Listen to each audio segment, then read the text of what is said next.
भगवान, भोग की ये झलक मुझे लेश मात्र भी नहीं भाती। ये क्षण भंगुर भोग भोगने के लिए मानव का इंद्रिय छल कब तक चलेगा?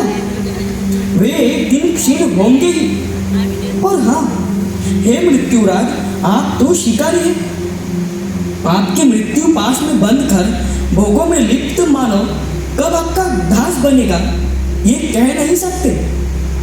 आप जैसे अमर भगवान के आगे खड़े होकर मरणाधीन मानव द्वारा क्षण भंगुर भोग मांगना मूर्खता है। नहीं नहीं नहीं अमराज, मुझे और कुछ नहीं चाहिए। मैंने जो मांगा है उसी पर मैं अड़िग हूँ।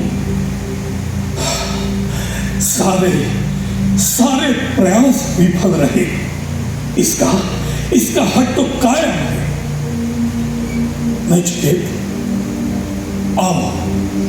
आओ मेरे पास बैठो। तुम्हारा संयम प्रशंसनीय है। मोह बंधन में तुम न बन सके। देखो, संसार में श्रेय और प्रेय दो में से एक के चुनाव का अवसर हर एक को मिलता है। प्रेय जो अच्छी लगे पर आवश्यक नहीं कि वह हितकारी हो। श्रेय अर्थात जो श्रेष्ठ, नैतिक और कल्याणकारी हो। सामान्य पुरुष प्रेय को ही गले लगाता है। श्रेय के चयन के लिए धैर्य की आवश्यकता होती है। प्राप्त ऐश्वर्य को लौटा देने की धैर्यशीलता साधारण बात नहीं है। धन्य हो तुम। मेरी प्रशंसा से आपका मुझे अपने लक्ष्य से हटा पाना संभव नहीं है। अरे मैं अयथार्थ प्रशंसा नहीं कर रहा। तुम जैसे जिज्ञासु तथा ज्ञान पिपासु मिलते ही कहाँ है। बिना ज्ञान के बोधी चर्चा करके विद्वान कहलाने वाले मूर्ख है। ऐसे लोग स्वयं के साथ साथ दूसरों का भी पतन करते हैं।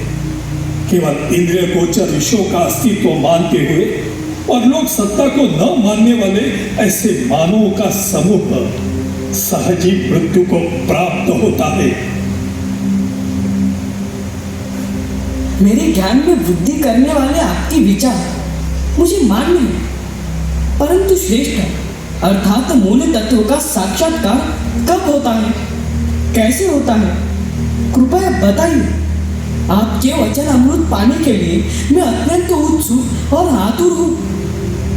नचिकेता, तुम्हारी ज्ञान लालसा में जानता हूँ, परंतु प्रत्यक्ष विषय से पूर्व प्रेय और श्रेय को अधिक स्पष्ट करना चाहूंगा। प्रेय मार्ग आकर्षक एवं सुखकारक लगता है, पर उससे सत्य का दर्शन नहीं होता। श्रेय मार्ग कठिन है पर कल्याणप्रद है, लेकिन यह भी सत्य दर्शन का शाश्वत मार्ग नहीं है। दोनों मार्ग भिन्न और बंधन में कटने वाले हैं। प्रेय मार्ग पर सुख मिलेगा ही ऐसा नहीं। सुख दुख की कल्पनाएं सापेक्ष है।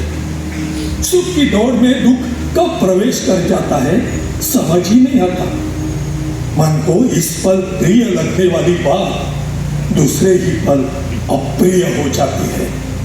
सुख का साधन ही दुख का बीज बन जाता है। अर्थात श्रेय और प्रेय दोनों मार्ग सत्य का दर्शन करवाने में असमर्थ है। प्रेय मार्ग हमें अपने उद्देश्य तक पहुंचने नहीं देता और श्रेय मार्ग भी उद्देश्य प्राप्ति के मार्ग में बाधा है। ये कैसे संभव है? श्रेय भी मन की संकल्पना है।